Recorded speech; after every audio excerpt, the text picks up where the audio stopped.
Graça e paz de Cristo sobre a sua vida. Que prazer poder estar conversando, estar falando com você nesse momento que começamos mais uma aula da AMAI, Agência Missionária de Apoio Indígena. Que bom poder conversar com você e juntos nesse mês vamos estar aprendendo mais um pouco da palavra de Deus e vamos compartilhar uns com os outros para a honra e para a glória de Deus. Vamos orar antes de me apresentar, antes de fazer qualquer coisa. Nós vamos orar porque precisamos colocar as nossas vidas diante do Senhor. Oremos. Pai, muito obrigado por esse dia. Quero te agradecer, ó Deus, por essas vidas tão preciosas que o Senhor tem colocado em nossas mãos. E eu peço a Deus que no nome santo de Jesus, o Senhor me use, que todo o meu eu possa cair por terra, que a palavra do Senhor venha prevalecer no meu coração e também venha prevalecer nesses corações que estão recebendo uma porção da tua palavra. Ó Deus bendito, em nome de Jesus, nós pedimos que o Senhor venha abençoar a cada vida, que seja uma interação de uns com os outros, não simplesmente professor e aluno, mas realmente um conjunto de estarmos como família em Cristo. Muito obrigado por esses irmãos, que o Senhor me dá o prazer, ó Pai, de conhecer virtualmente. Que o Senhor abençoe, que quem sabe possamos nos conhecer presencialmente. Mas uma certeza nós temos que vamos nos conhecer na eternidade. Por isso, ó Pai, nós louvamos o Teu santo nome e pedimos a direção do Teu Santo Espírito em todas essas aulas, em nome de Jesus. Amém. Amém. Amém. Graças a Deus, que bom poder falar com você. Nós vamos estar lecionando esse período junto com vocês. Deixa eu me apresentar aqui. Meu nome é Leonel, eu vou estar fazendo a disciplina de apologética cristã prática, né? Eu sou um salvo por Jesus Cristo e sou um alvo de Jesus Cristo. Assim como você também é, nós somos. Eu gosto de falar sempre que eu sou um embaixador do Rei Jesus Cristo. Eu sou um cristão, sou evangélico, sou batista desde 1984. Me batizei, fui batizado em 26 de fevereiro de 1984, ali em Belo Horizonte, Minas Gerais, na primeira igreja batista em Vista Alegre. Minha formação, eu sou bacharel em teologia pela Faculdade Batista de Minas Gerais e pós-graduado também por ali em aconselhamento bíblico. Então é um prazer estar aqui junto com você. Já de início eu quero falar com você uma coisa muito importante. Você recebeu em PDF essa apostila, esse livro que eu escrevi, e aqui nós temos o estudo desse mês. No final desse curso, nós vamos ainda passar por um livro, né? E nas outras aulas eu vou falar sobre esse livro, ok? Então, quando estivermos estudando, por favor, fique com a apostila.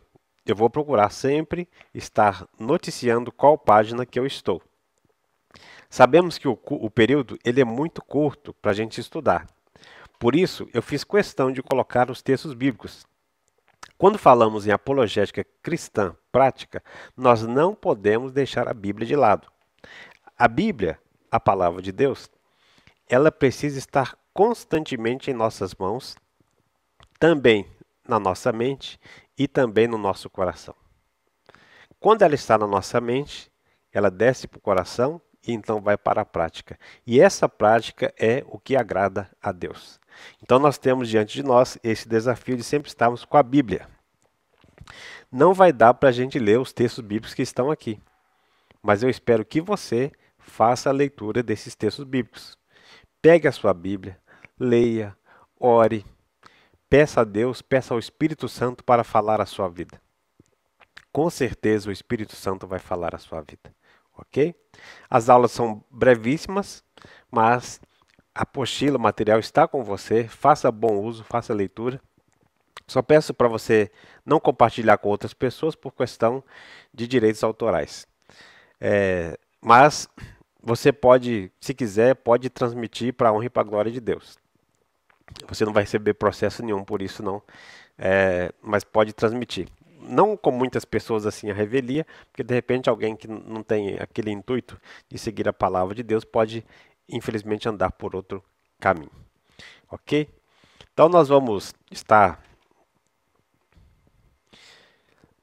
meditando, e um versículo que a gente vai meditar Ele vai estar aqui nos nossos slides e também está no rodapé da nossa apostila. Tornai-vos, pois, praticantes da palavra, e não somente ouvintes, enganando-vos a vós mesmos. Porque se alguém é ouvinte da palavra e não praticante, assemelha-se ao homem que contempla num espelho o seu rosto natural.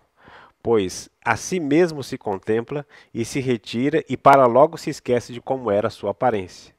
Mas aquele que considera atentamente na lei perfeita, lei da liberdade, nela persevera, não sendo ouvinte negligente, mas operoso praticante, esse será bem-aventurado no que realizar. Amém? Então, a palavra de Deus diz que temos que ser praticantes da palavra. Sabemos muito bem que muitas seitas, muitas heresias, elas surgem exatamente de pessoas que dizem estar praticando a palavra de Deus. E isso é uma coisa que deve mexer muito com o meu coração e com o seu coração. Por quê? A heresia, ela pode vir de pessoas como eu e como você, que de repente, num desvio da palavra de Deus, surge uma heresia e dali para frente pode surgir também uma seita.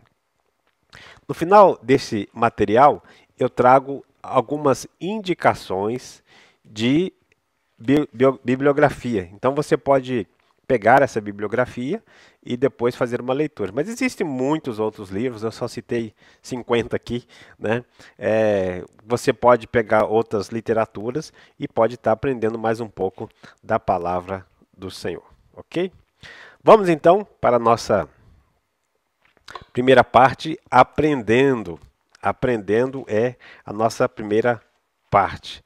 Vamos aqui, estamos aqui na nossa introdução, na página 5, e eu quero falar para você o seguinte: na época de Jesus, muitos grupos religiosos existiam. E esses grupos religiosos, eles tinham algumas características. Leio aqui no segundo parágrafo. Né? Eles se dividiam eclesiologicamente, politicamente, socialmente e até mesmo moralmente. Né?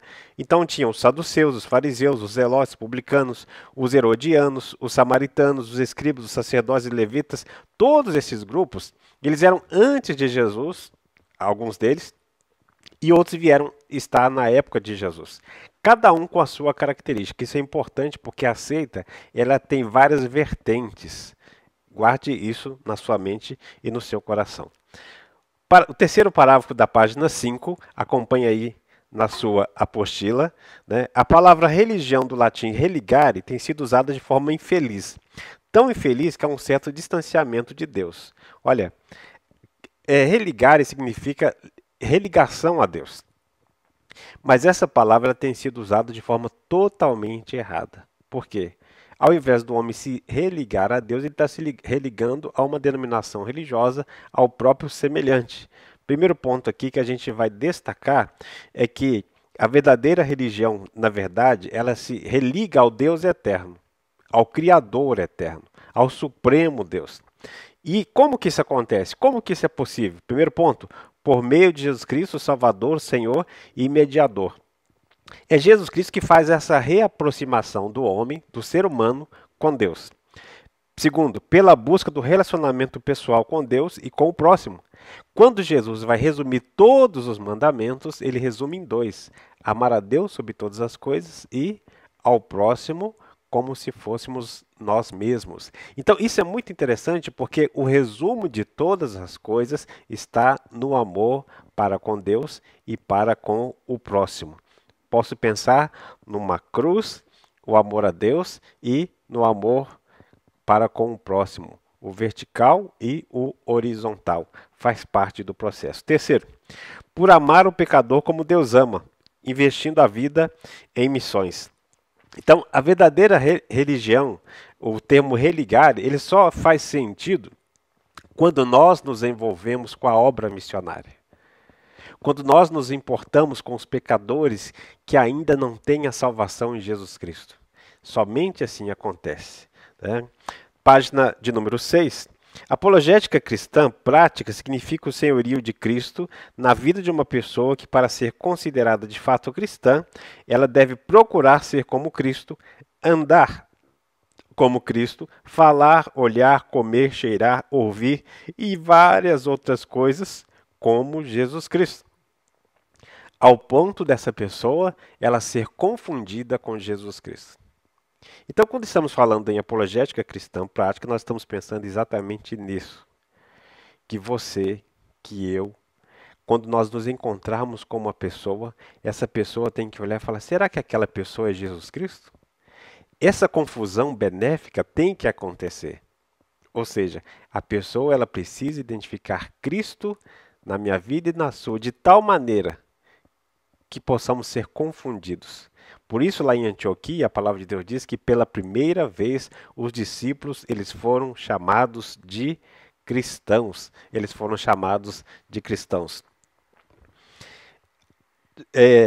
Em 2 Coríntios 13, 5, diz assim: examinai-vos a vós mesmos se realmente estáis na fé. Provai-vos a vós mesmos, ou não reconheceis que Jesus Cristo está em vós? Se não é, que já estáis reprovados. Olha a orientação do apóstolo Paulo aos coríntios. O que ele disse? Examinai-vos a vós mesmos. Todos nós precisamos analisar o nosso relacionamento com Deus para ver se realmente a gente está na fé, que é a orientação divina pela palavra de Deus. A cada dia surgem novos grupos e novas ideias, mas elas não são tão novas assim. Seitas, heresias e seitas sempre existiram e, infelizmente, sempre vão continuar existindo. Infelizmente. Por quê? Porque é a verdade e a mentira. Elas andam ali lado a lado, paralelo, mas não estão no mesmo caminho. A verdade da palavra de Deus, ela sempre segue para Jesus Cristo, olhando para Jesus, o autor e consumador da fé. Hebreus capítulo 12. Então, a fé genuína, a apologética cristã prática, ela sempre vai se direcionar para Jesus Cristo. Mas nada e nem ninguém. É claro, o Pai, o Filho e o Espírito Santo estão juntos ali, então essa unidade há de acontecer. Estou agora na página de número 7. Então estou no primeiro parágrafo. A Bíblia traz vários alertas sobre falsos líderes espirituais. Quais falsos líderes espirituais? Profetas, apóstolos, pastores, anciãos, presbíteros, bispos e crentes. E daí por diante. Olha, a Bíblia sempre falou que existiriam falsos líderes espirituais. E onde estão eles? Até mesmo corremos o risco de sermos nós. Se nós nos desviarmos da palavra de Deus, de repente a gente pode trazer um ensino que não está na palavra de Deus. E esse é o desafio de analisarmos a nossa vida a cada dia, conforme diz as Escrituras Sagradas. Segundo parágrafo da página 7, quanto mais se aproxima a segunda e última vinda de nosso Senhor e Salvador Jesus Cristo, mais o inimigo trabalha e ataca a noiva dele, a igreja. E ele ataca quem? A mim e a você. Por que heresias e seitas e heresias surgem constantemente? É porque o inimigo sabe que o tempo dele está abreviado. Aqui na página 8, eu trago para você um exercício. Faça esse exercício, passe para mim a resposta e nós vamos estar, então, interagindo para a honra e para a glória de Deus. Vamos, então, agora voltar um pouquinho aqui,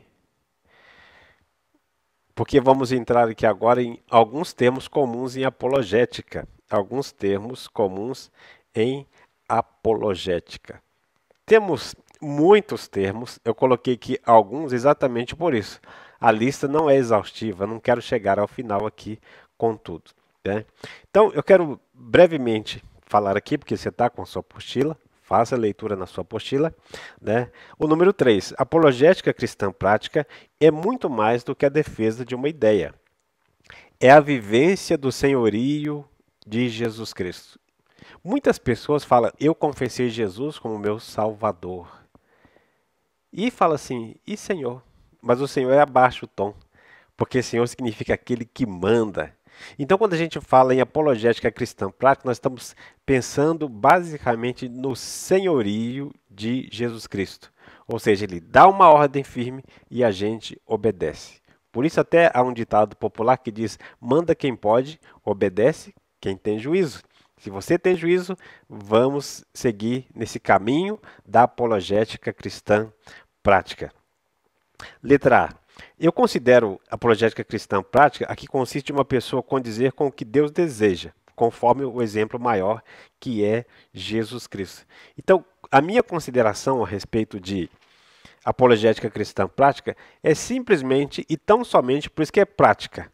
Você vai ver aqui que a nossa aula ela vai bem direta ao assunto.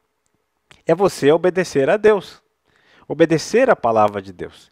Quando nós nos submetemos à palavra de Deus, ao senhorio de Jesus Cristo, todas as coisas cooperam para o bem daqueles que amam a Deus e a igreja de Cristo, ela é edificada. Página de número 10.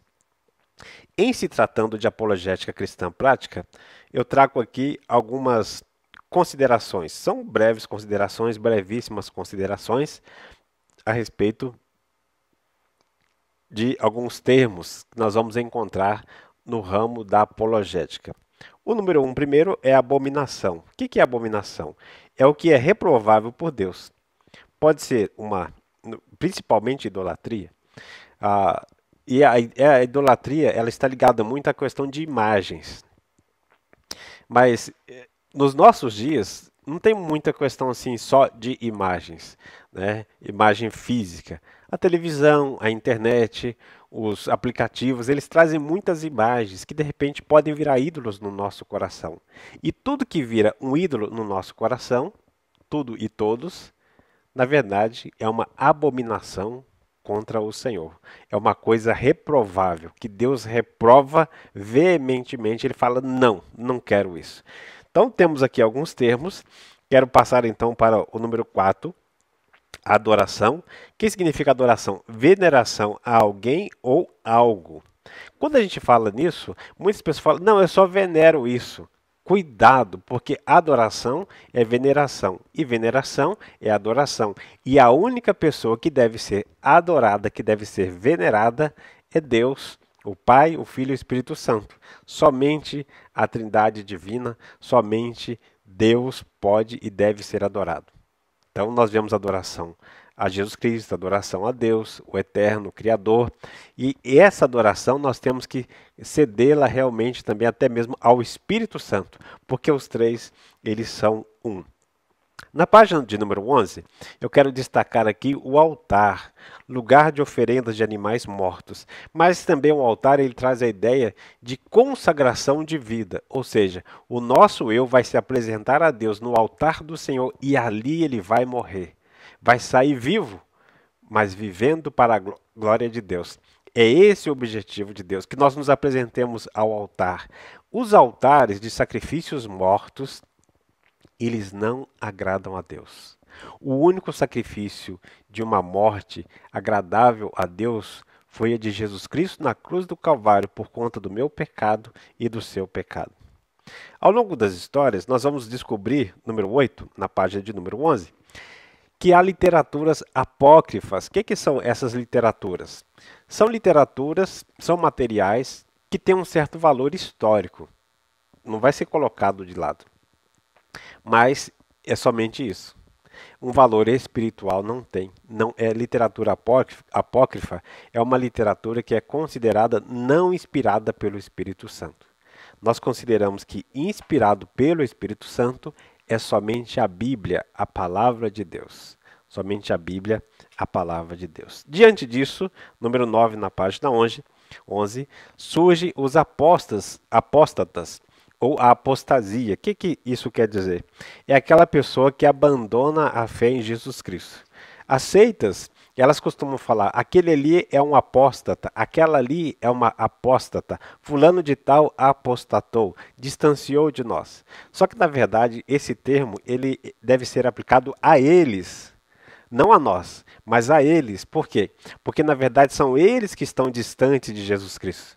Eles que estão distantes da salvação por meio de Jesus Cristo. Alguns deles podem até confessar Jesus como Salvador, mas não confessam como Senhor. E aí está toda a diferença. Na página de número 13, nós temos aqui várias coisas. Eu quero destacar o número 17, é a Bíblia. O que é a Bíblia? É um conjunto de 66 livros, escrito por cerca de 40 homens, inspirados pelo Espírito Santo. Então foi escrito por cerca de 40 homens. Mas o autor é o Espírito Santo. E a Bíblia é muito interessante que alguns dizem 1400, 1500, 1600 anos, então eu deixo 1500 para ficar ali na média. Então, durante cerca de 1500 anos, cerca de 40 cabeças diferentes, em épocas diferentes, em culturas diferentes, escreveram um livro que dá certinho, coisa com coisa. Dá tudo certinho, tudo se encaixa. Glória a Deus por isso. No número 19, nós temos câncer, e a gente pensa muito em doença, né? Mas isso ligado à área apologética significa que são aquelas pessoas problemáticas que sempre estão dando mau testemunho do Evangelho de Jesus Cristo e prejudicando a igreja, a noiva de Cristo, né? Então são pessoas que sempre estão trazendo discórdia, estão trazendo mal-estar na igreja de Cristo. E essas pessoas, infelizmente, rapidinho, ou às vezes até demorado, elas se desviam e acabam virando uma seita, né? Cristão, na página 14, número 21, significa um seguidor de Jesus Cristo. Eu faço questão de falar sobre isso, porque a gente encontra com muitas pessoas que elas falam, eu sou um cristão. Ah, você está congregando aonde? Lugar nenhum. Então não é um seguidor de Jesus Cristo. Jesus Cristo estava junto com um grupo de discípulos. Depois que ele vai aos céus, ele diz: continuem fazendo mais discípulos. E esses discípulos vão ficar cada um vivendo por conta própria? Não. Cristão é aquele que segue a Jesus Cristo, que procura ser um imitador de Cristo, que procura ser uma cópia fiel de Cristo. Página 15. Quero destacar aqui a questão da espiritualidade, o número 27. É a busca pelo transcendente, busca por Deus e relacionamento com Ele, né? Então, mais uma vez, eu sempre estou batendo nessa tecla. A espiritualidade verdadeira, ela se baseia em Jesus Cristo e no amor. O amor de Deus e o amor de uns para com os outros. É isso que é característica da verdadeira espiritualidade. Não é aquele amor que aceita tudo. Não estamos falando disso aí, esse amor que o mundo vem pregando, que tem que aceitar tudo e todos do jeito que está, venha como está e fique como está. Não, não é esse. É o amor de Deus, o amor genuíno, né? Mas diante disso, nós encontramos aqui na página de número 17 a questão de hipocrisia hipócrita, né? Isso quer dizer que é uma pessoa falsa. É uma pessoa que não condiz com as suas palavras, né? E pulando aqui para página 18, o número 39, seita, eu quero destacar que é um grupo que anda divergente da palavra de Deus. Às vezes ele pega uma porção da palavra de Deus, um versículo isolado ali e tal. Por isso tem uma expressão que se diz assim: texto sem contexto não passa de pretexto. É exatamente isso. Então, o texto sem contexto não passa de pretexto. Então, quando a pessoa pega um texto isolado, pinça ele tira ele dali e fala só isso aqui, tá bom? Tá tudo errado, né? Na página 19, quero destacar 5 características básicas de uma seita. Só voltar nesse parágrafo aí anterior, fazendo um trocadilho. Aceita, aceita. Aceita com S, aceita com C, né? Por quê? Porque aceita só aceita quem se enquadra ali naquele molde humano. E o Evangelho de Jesus Cristo, ele é inclusivo, ele aceita todas as pessoas pecadoras que estão com uma disposição de consertar a sua vida com Deus e a sua vida com o próximo. É esse que é o Evangelho de Cristo, é essa apologética cristã prática que nós estamos expondo aqui para você.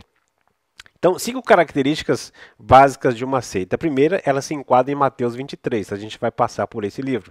A segunda, ela é exclusivista. Terceira, ela não considera Jesus Cristo suficiente para a salvação eterna. Então, ela pode desmerecer Jesus, supervalorizar outras questões e não a Jesus Cristo, né?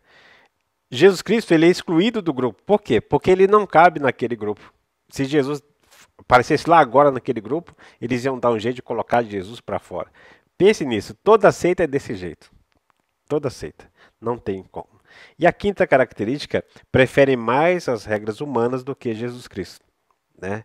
Então eles gostam de guardar dias especiais, como o sábado, por exemplo, gostam de observar determinados rituais, gosta de observar determinadas festas, consagração de objetos e assim por diante. Na página de número 20, nós temos mais um exercício. E então eu convido você a fazer esse exercício, ok? Faça esse exercício. Deus nos abençoando, nós vamos estar reunindo durante esse período, é, durante a semana também, no Google Classroom. Então vamos estar reunidos no Google Classroom, ok? Até a próxima aula, com a graça de Deus, nós estaremos juntos em nome de Jesus. Um grande abraço, até a próxima aula, leia a Bíblia, faça os exercícios e ore. Peça bastante a Deus que ilumine você, porque nós precisamos da orientação, da iluminação do Espírito Santo para compreender a Escritura Sagrada. Deus te abençoe e até a próxima, com a permissão dele, em nome de Jesus. Amém.